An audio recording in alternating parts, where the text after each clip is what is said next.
The neon sign of the drifting space diner flickered against the endless dark between the stars as cargo ships and forgotten vessels passed without slowing down. Inside the diner, the air hummed with recycled oxygen and low alien voices blending with a distant clatter of metal cups against steel tables. She sat alone at the far corner booth, her silver skin dim beneath the harsh lights, her long fingers wrapped around a cup that had long gone cold. Her kind were known across 3 sectors as fierce navigators and sharper warriors, but tonight she looked smaller than the legends whispered about her people. The other patrons noticed her the way predators notice a wounded creature in the grasslands of some distant forgotten world. 3 mercenaries from a mining colony leaned against the counter, their armor scratched and their eyes filled with the careless confidence of beings who had never truly been challenged. They thought the alien woman was alone, and that assumption made them bold. One of them laughed loudly as he nudged his companion and gestured toward her booth as if she were a curiosity placed there for entertainment. The diner owner, a tired forearm being with deep blue scales, pretended not to notice her survival in this part of space often meant seeing nothing and hearing nothing. The alien woman kept her gaze lowered not from fear but from exhaustion, as weeks of running had drained even her resilient spirit. She had escaped a war that burned her homeworld into a ring of ash and debris, and she had crossed light years with nothing but a damaged ship and a fading hope. The mercenaries approached slowly, their boots echoing against the metallic floor, each step deliberate, each grin wider than the last.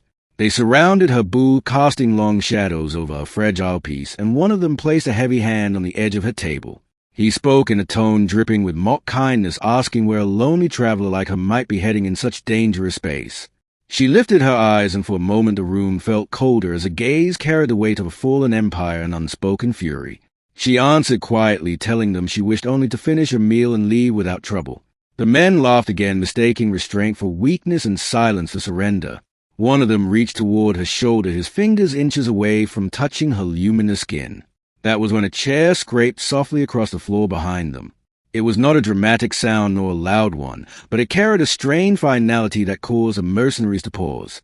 At a table near the center of the diner, a human had been sitting alone, nursing a simple drink and staring at nothing in particular. He wore plain, dark clothing, without insignia, without armor, without anything that would mark him as important. He had been silent since he arrived hours earlier, and most had assumed he was just another traveler lost in his own thoughts. Now he stood up slowly as if rising from a deep and patient sleep. The mercenaries glanced back at him and smirked at the sight of a lone human with empty hands. One of them told him to sit back down and mind his own business unless he wished to leave the diner missing a few teeth. The human did not respond with words, as he simply stepped forward, each movement calm and unhurried.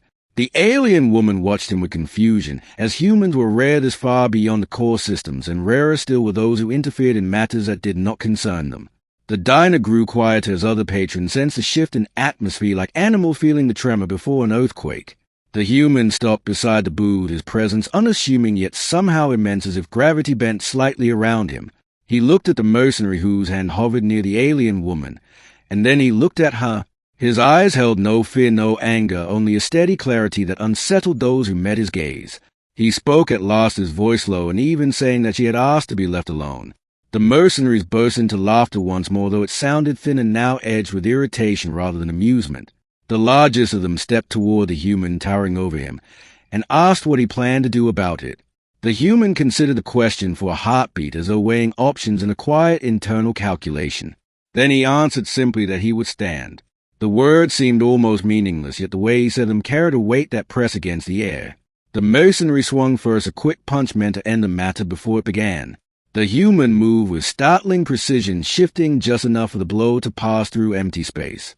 In the same motion, he grasped the attacker's wrist and redirected the force, sending the larger being crashing into a nearby table. Metal screeched and cups shattered as the diner erupted in startled cries. The second mercenary lunged forward, drawing a blade that glinted beneath the harsh lights. The human stepped inside the arc of the weapon, closing the distance before the blade could gain speed. He struck once at the elbow, and the knife clattered to the floor as nerve refused to obey their owner. A second strike sent the mercenary sprawling, breathless and stunned. The third hesitated, suddenly aware that the quiet human was not what he had assumed. He reached for a pulse pistol at his side, desperation replacing arrogance. The alien woman rose from her seat, instinct ready to join the fight, but the human raised one hand, slightly signaling her to wait. The mercenary fired, and the bright bolt of energy streaked across the room. The human twisted his body, the blast grazing his sleeve and scorching fabric without touching skin. In the same breath, he closed the distance and delivered a precise blow that knocked the weapon free and the mercenary unconscious before he hit the ground. Silence fell heavy and complete, broken only by the faint hum of the dyna systems and the distant rumble of passing ships outside. The three mercenaries lay defeated across the floor, their earlier laughter replaced by groans of pain and disbelief. The human straightened, his clothing brushing ash from his sleeve as if he had merely finished a minor chore. He turned to the alien woman and asked if she was harmed. She shook her head slowly, her luminous eyes studying him with renewed focus.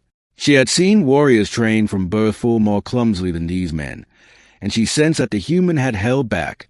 The diner owner hurried forward, thanking the human in a trembling voice while discreetly signaling security drones to remove the unconscious troublemakers.